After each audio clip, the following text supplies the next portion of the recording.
YouTube, welcome back to my channel. My name is Emma and I create art videos. So today's video is going to be part one of a three-part series. And I'm going to be showing you how I set up everything to create a video. So it includes everything from my camera, my tripod, my desk setup and everything like that, all of the software that I use, and just a general overview of how I actually set it up on my desk. And part two and part three are going to be more of the editing side of things and uploading and how I go about my uploading schedule and everything like that. So that's kind of an overview of what this three-part series is going to be. So I hope that is something that you're interested in, and if you want more videos like this or different topics kind of like this, let me know what you're interested in. So the weather outside is extremely gloomy today and raining, and I am sitting in front of a window, so I do apologize if the lighting goes up and down. It was still the best lighting in the house, so I thought I would use it while it is there. I also want to try and keep this as budget friendly as possible because realistically everything I use is very budget friendly. I don't like spending a lot of money on things that I don't necessarily need. Of course, there's a lot of stuff out there that I would absolutely love to go and spend all of my money on, but I don't. And I think that that is not necessarily a bad thing because I'm able to share it all with you guys and you can actually see what I use, and if it is budget friendly you might actually be able to go out and use it as well. So I think that in the end it does become more helpful for you guys. Okay, so I wanted to be real with you guys about what my desk actually looks like most of the time without cleaning up as such. So this is my desk space at the moment. I have my camera down here and that's where it usually sits. I've got my computer that definitely needs to be upgraded. Then I've got my lighting, my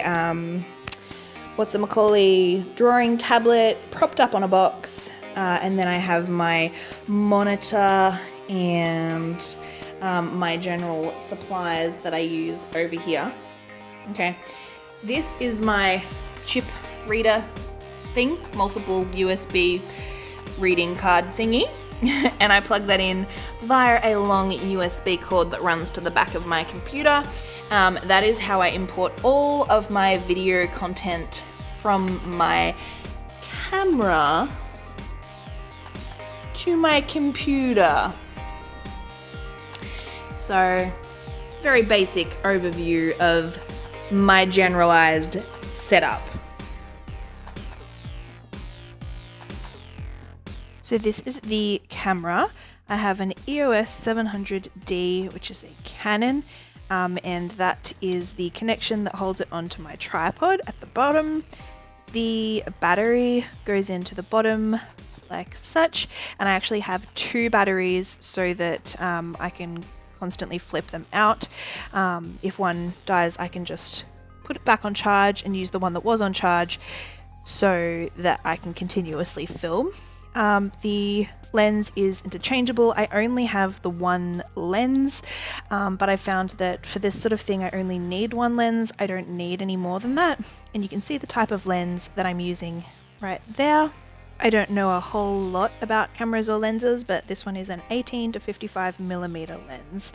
It has auto focus or manual focus. You can change the options, and it also has a stabilizer, but I always leave the autofocus on and the stabilizer on as well.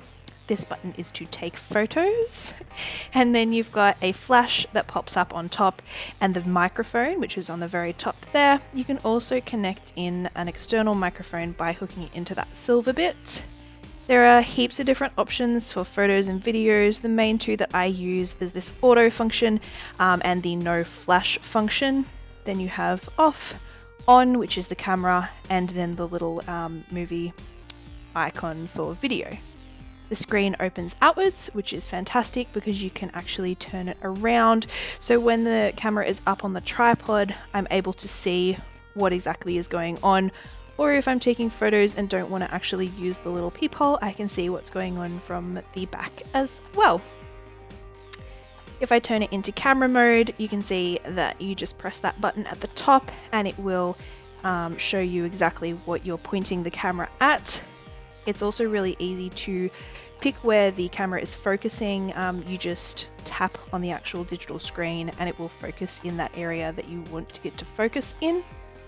There's also the playback function, so you can see exactly what you've just recorded to make sure that the sound is okay or the positioning is okay. And I'll often do like a test video before I'm doing the finals, just so I know that everything is in the correct position. And then you put it into video and all you press is the button at the top to make the screen work, and that's how you start recording the video. From memory, this camera was about 800 Australian dollars when it was bought brand new, and that came with the one lens and the actual camera itself, so that is a pretty good price.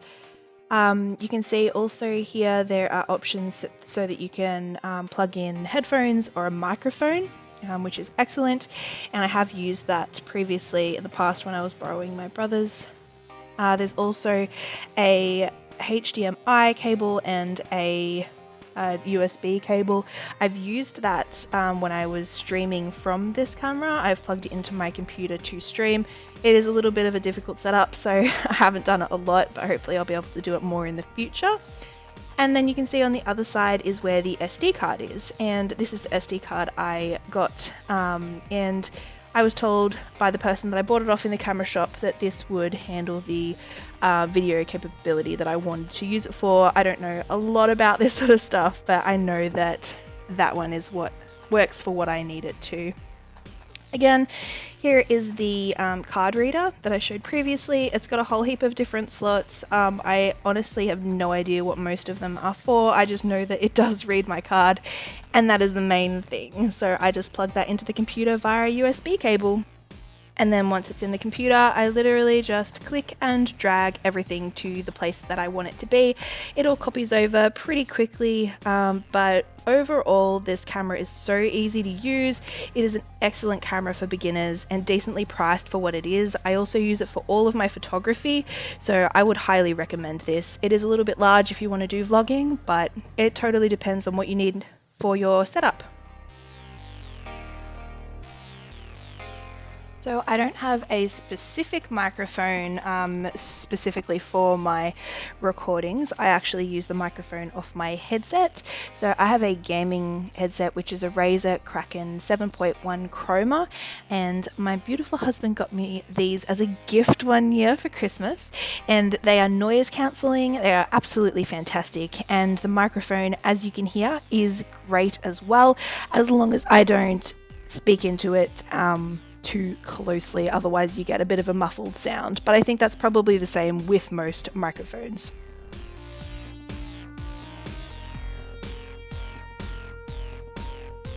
When I am filming for a video, this is my setup. So I have my light up on a box so that it can see what's going on.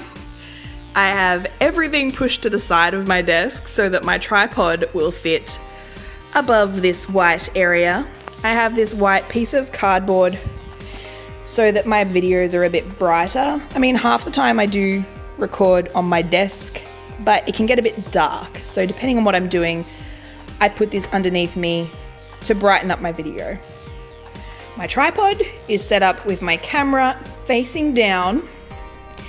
And sorry, the lighting is messing with my camera light, but I have this flipped up like this so I can actually see what the camera can see. So if I take let's take the lens off and turn the camera on. So that's what I can see.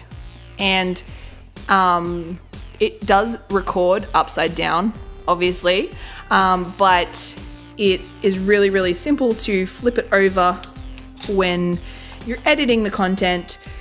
So that's really, really easy fix, and the easiest way that I found of recording.